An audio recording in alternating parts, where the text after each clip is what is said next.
Wyoming is breathtaking. The skies go on forever, the silence is pure, the beauty is untouched. And yet, almost nobody lives here. With fewer than 600,000 people, Wyoming is the least populated state in America. It's not just a little empty, it's almost surreal. Towns feel frozen in time. Roads stretch for hours without a gas station. So why? Why do people keep leaving or never come at all? This isn't just about weather or isolation. It's about the quiet challenges that wear you down, the invisible costs, the things you don't see on postcards. Because beneath Wyoming's stunning views is a hard truth. Life here can be relentless. From brutal winters to a shrinking job market. From ghost town schools to aging infrastructure. From cheap land that's still hard to live on. This is the story of a state where time moves differently, where survival means grit, where nature rules and people follow. And today, we'll break it all down, chapter by chapter. Could you build a life in the most empty part of America? Let's find out. Reason number 1, weather that wears you down. Wyoming doesn't just get cold, it gets mean. Winter here isn't a season, it's a force. Winds regularly blast across the state at over 100 miles per hour, turning snowflakes into flying needles.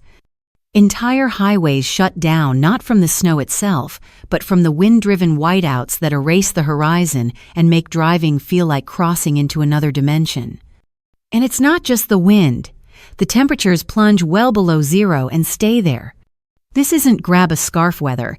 It's the kind that seeps into your bones, freezes your eyelashes, and makes stepping outside feel like a calculated risk. Car batteries die regularly. Pipes freeze. Even simple tasks like taking out the trash or walking to the mailbox can leave you breathless and numb. Locals call it hostile cold for a reason, because it's not just uncomfortable, it's exhausting. It turns errands into missions, routines into challenges. One minute you're enjoying blue skies, and by the afternoon, you're trapped indoors while snow piles up sideways. This kind of unpredictability takes a toll, especially over time. For those who grew up here, it's a badge of honor. For others, it's a breaking point. Many newcomers arrive charmed by the mountains and endless skies, but they don't last a second winter. It's not just about warmth, it's about endurance.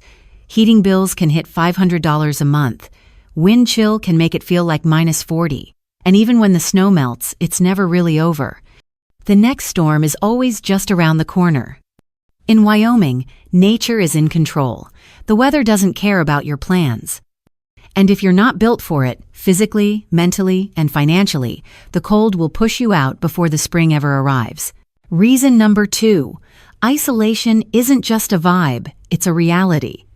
In Wyoming, isolation isn't poetic, it's logistical.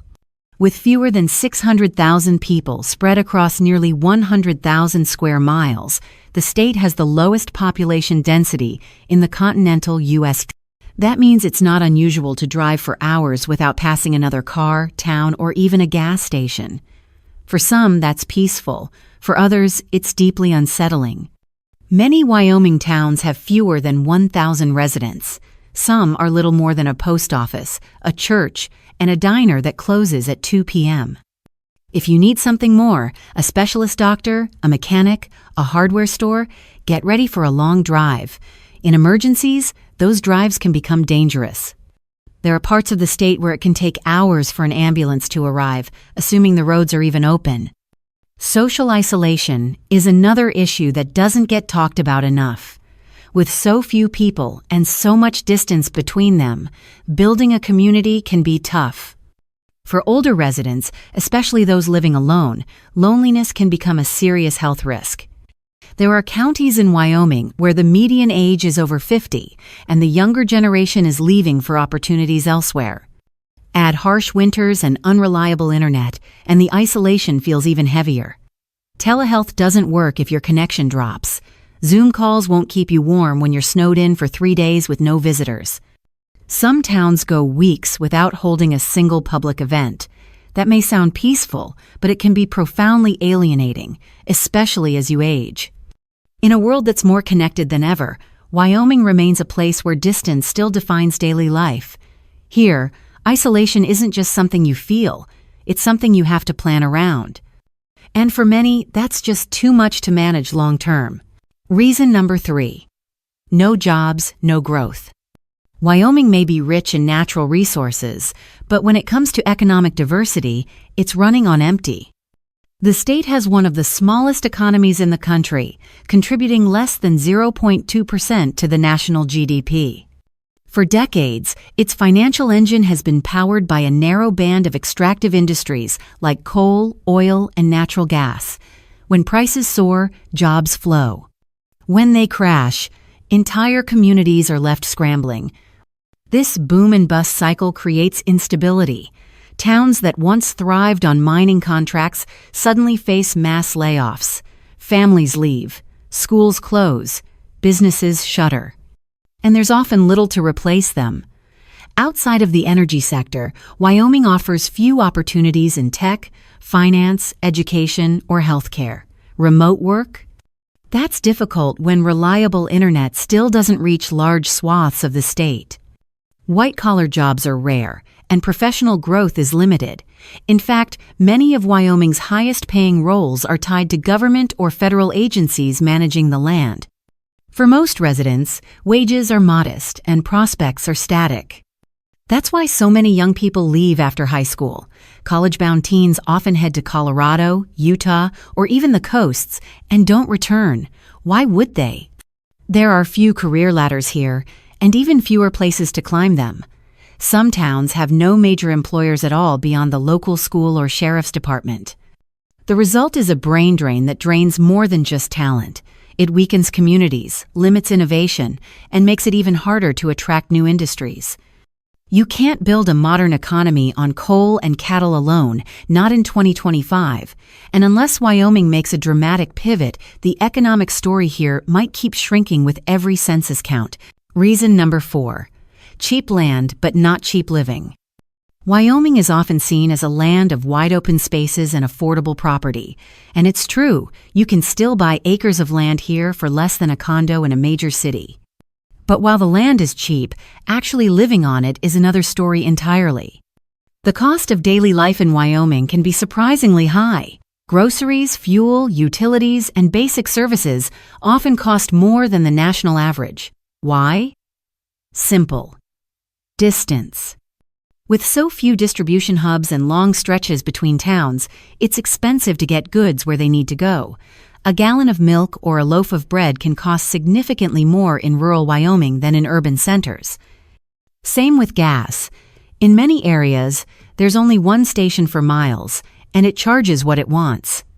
Infrastructure is another issue. Some small towns don't have hospitals, dentists, or even grocery stores.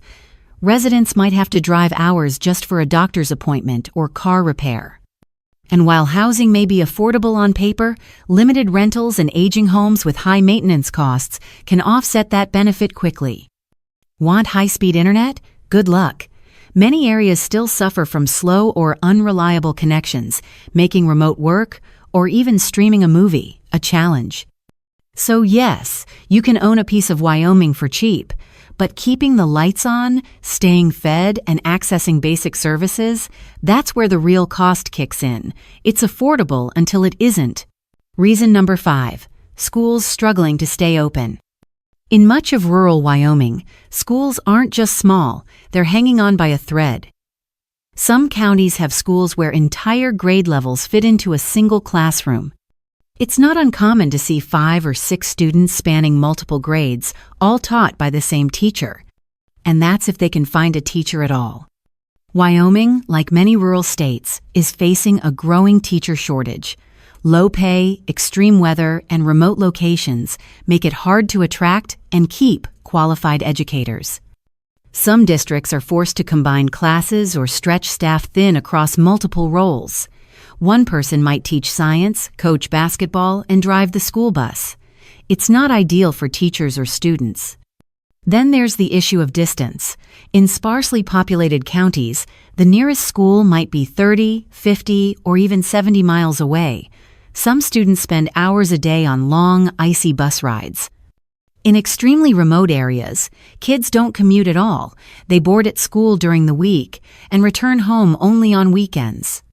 While Wyoming has tried to support education with energy tax revenue, budget cuts and declining enrollment continue to put pressure on rural schools. Some have already shut down, forcing families to either move or homeschool. For many parents, it's not just about quality of education, it's about access.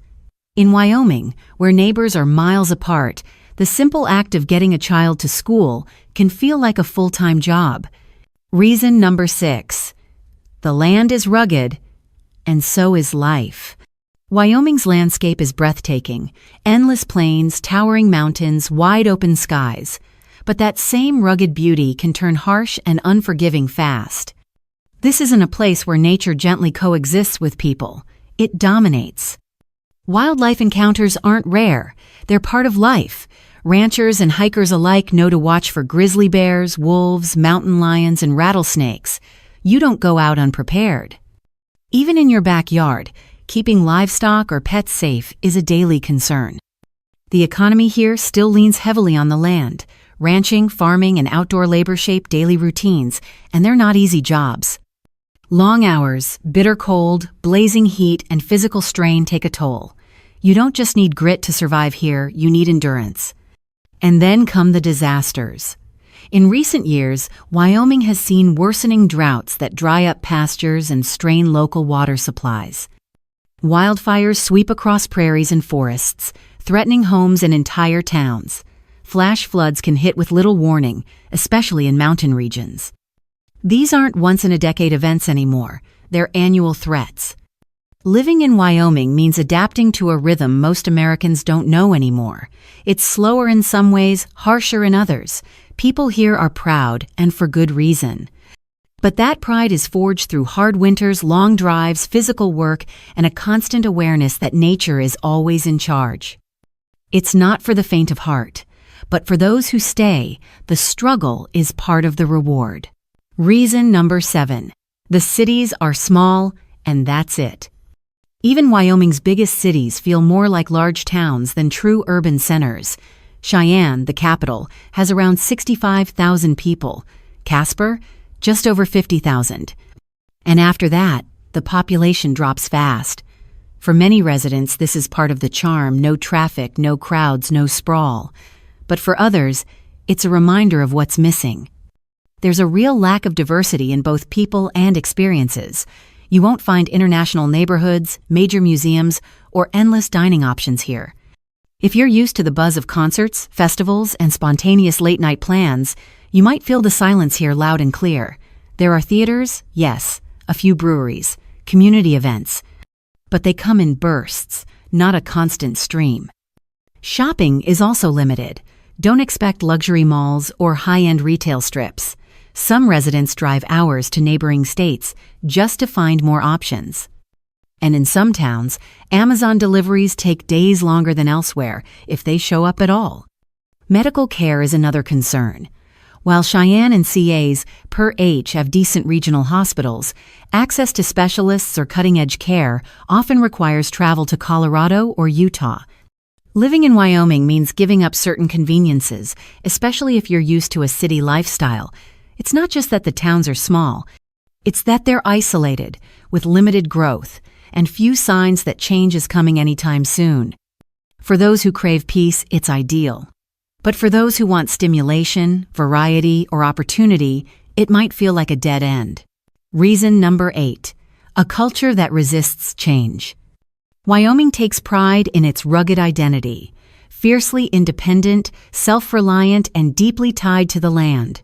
For many longtime residents, this way of life isn't just tradition, it's survival. People hunt, fix their own trucks, and think twice before calling for help.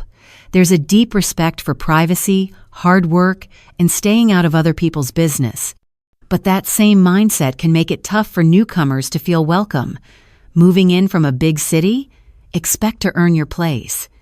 Locals may be friendly on the surface, but there's often an undercurrent of, "You're not from here," that takes years if not generations to shake.